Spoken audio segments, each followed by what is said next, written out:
Hello my quilting friends! Leah Day here with a new video for the machine quilting party. Today I'm basting up my blocks to get ready to make the marvelous mosaic quilt.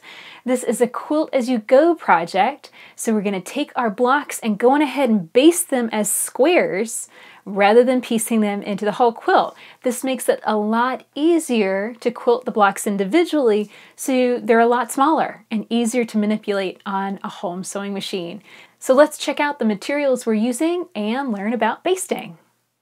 So we're going to be putting together some squares. So I've already cut out my fabrics, but before I cut these fabrics, I did prepare my fabric the exact same way I did earlier this week for my rainbow log cabin quilt. So make sure to watch that other video about preparing fabrics. You want to pre-wash, starch, square, and cut your squares nice and accurately. So make sure to watch that other video with tips on fabric preparation. And I've gone on ahead and not just cut the surface square, I've also marked the shape, the finished size of my quilt block as well. Now, if you're looking for the exact measurements and cut sizes and all that good stuff, you can find it in the Marvelous Mosaic Quilt Pattern, which you can find inside my new book, Explore Walking Foot Quilting with Leah Day. So this book comes with 7 beautiful quilt projects, including Marvelous Mosaic. If I can flip to it, there we go. That's Marvelous Mosaic, as well as all the beautiful quilting designs we're going to be stitching together as well. So come and check out the book at leahday.com/walkingfoot. So we have prepped up these materials. So we have pre-washed, starched, and pressed. The blocks are cut out as well as our batting. So it is time to baste them together and get them ready. So this is called Quilt As You Go. We're going to quilt all of the blocks separately, and then at the end, once they're all finished, we'll pick our favorite 20 and connect them together to make the finished quilt. So by doing it this way, it just makes it so much more manageable on a small home sewing machine. Okay, so first step is to lay out our backing fabric, and I'm just using 1-inch wide masking tape here to tape this down. I'm going to do 2 or 3 pieces down the side, so I'm just kind of putting a little bit of tension here as I place that piece of tape on. Smooth it out real good. You want the fabric to be nice and stiff and stable so it's not shifting on you, and you don't want to leave any kind of puddles or anything in the middle where it can have issues. You can get pleats and puckers whenever you're quilting your designs. So it's good to get the backing fabric secured really nice and tight to the table. And I gotta say, starching your fabric really makes a big difference here, because adding the starch really eliminates any stretch. You're not going to have nearly as much movement in the fabric if you starch it before cutting. And if you need to see a video on how to starch and press fabric, definitely check out our other video posted on Monday about fabric preparation. So definitely go and check that out. You can find the video linked up at leahday.com/2018 party. So there we go. Now I'm working this side. And you notice I put a little tension on this. So I put the tape on the side, and then I just kind of pull down ever so slightly. You know, and if ever I feel like a piece of tape needs to be adjusted, you can just pull it up and tug it outward just ever so slightly, and that encourages the fabric to lay flat.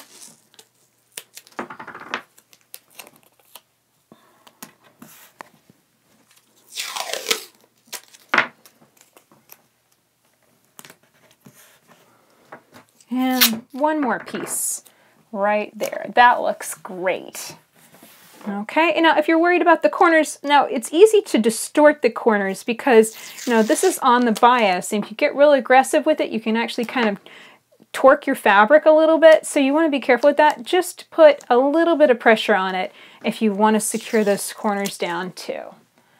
That looks great. Okay, so now we're going to spread out the batting. And you know, there's a lot of choices when it comes to batting.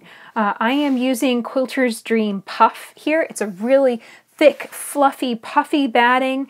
It has a nice thick loft, and I love it because it feels like a cloud. in the finished quilt. It is 100% polyester, so I think that's a great type of batting to use. It's a very high quality brand. There's also, of course, 100% cotton batting, there's wool battings, there's all different types. So, you know, this might be a good opportunity to play with a new batting and see how it goes for you. So now I'm going to spread out the quilt block on top, just smooth that out, and then now I'm going to secure these layers together. So we create a quilt sandwich here. So the backing fabric's on the bottom, the batting is in the middle of the sandwich, and the quilt top is on top.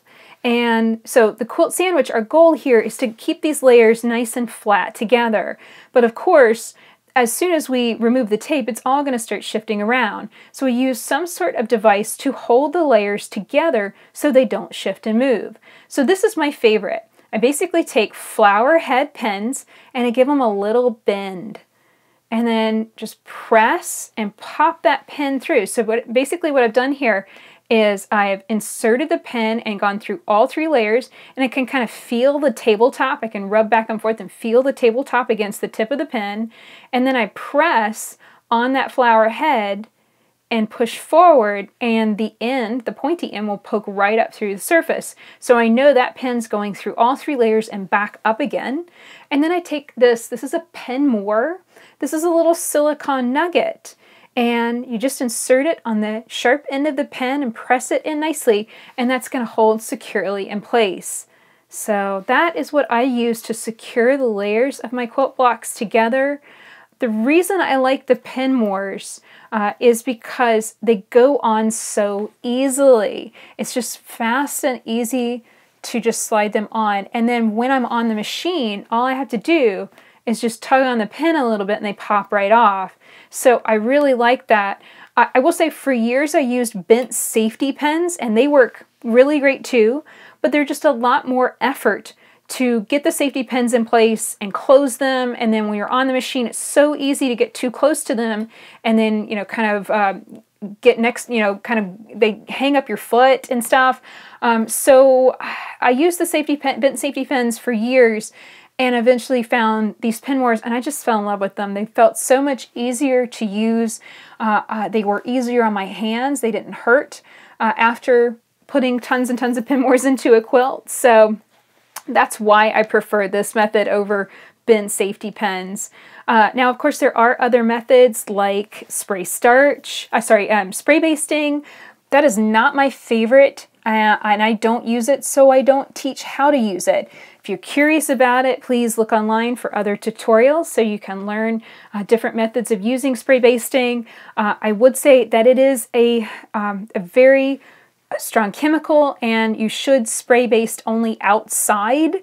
A well-ventilated area is usually not our sewing space. So please, if you decide to use spray basting, do it outside and do it very carefully. And please understand that it is also pretty dangerous to use spray basting near your sewing machine, because it can definitely lock up and gum up your sewing machine if it's in the air. So watch out for that, and you know, play around. You've got quite a lot of blocks to put together. We're going to stitch out a total of 30 designs, so you've got quite a lot of blocks to put together. So you could use this as an opportunity to try out lots of different methods for basting. You could try pen basting with safety pens. You could try spray basting. You could try these pen mores. You know, try a variety and see what works best for you. That's the key to quilting. So that looks pretty good. That's prepped up and ready to go. Some of our designs are going to require a little bit of marking, but for the most part, this is how you can get started.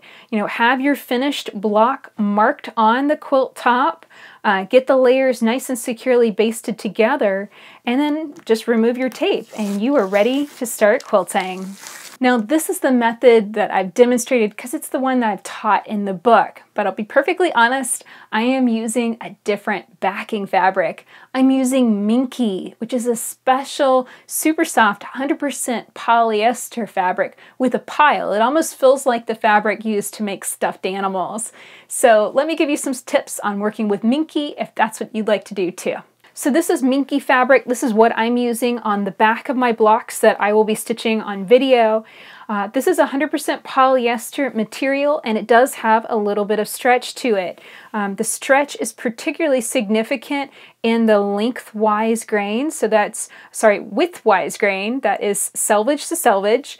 When you find the side that is right along the selvages, that's the side that's like a little printed, a little funny, that has a lot less stretch. So that's the lengthwise grain. It's running down the length of the bolt of fabric. There's less stretch going that way, but still quite a bit going in the opposite direction. And as I've just emphasized, stretch isn't something that we want when we are making a quilt. You know, stretch can easily distort, it can shift, it can cause some funky problems on the back of our quilt.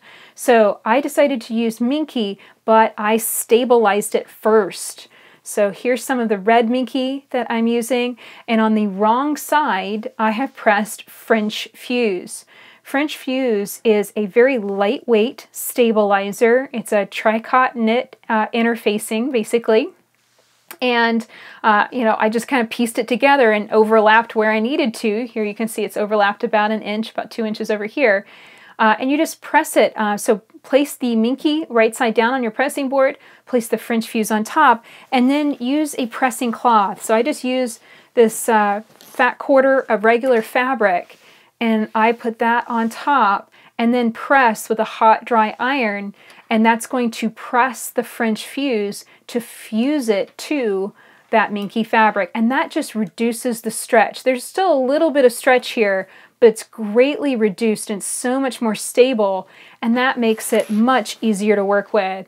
So I find that I can then take the square and begin taping it down and basting with it. Whoops. I can begin taping it down and basting with it just exactly the same way. So once it's stabilized, I've attached the French fuse, then I cut out my pieces. And I have to say, the French fuse also helps to reduce the fluffy factor of minke. So you're gonna get kind of like this like fluffy lint off of the edges, and the French fuse significantly helps to reduce that. However, it is kind of, in general, it is much more messy than regular 100% cotton fabric. So I just wanted to include this tip just in case you decided to use minke to baste your blocks. It's a lot of fun. It's going to result in a really, really super soft quilt. Here's one of my finished blocks so you can see it. It also gives a really nice stitch definition. Part of that is my super fluffy, puffy batting, but it's also the gorgeous minke. Another nice thing about it is it hides your mistakes. You really can't see stitch issues and little problems and stuff, or even whole bird's nests, because the pile really hides it. And you get this luscious texture on the back too. So that's it for this video. I hope you learned a lot. You're ready to prep up your fabrics and get your blocks basted so you can start walking foot quilting. Definitely check out our first video with walking foot quilting basics that'll get you started on the right foot. Now, if you'd like the quilt pattern so you can create Marvelous Mosaic too and begin stitching along with us, you can check it out in my book, Explore Walking Foot Quilting with Leah Day. You can find this book at leahday.com/walkingfoot. If you enjoyed this video, please like it, share it with your friends, and subscribe to our channel on YouTube so you don't miss the next video coming up soon. Until next time, let's go quilt!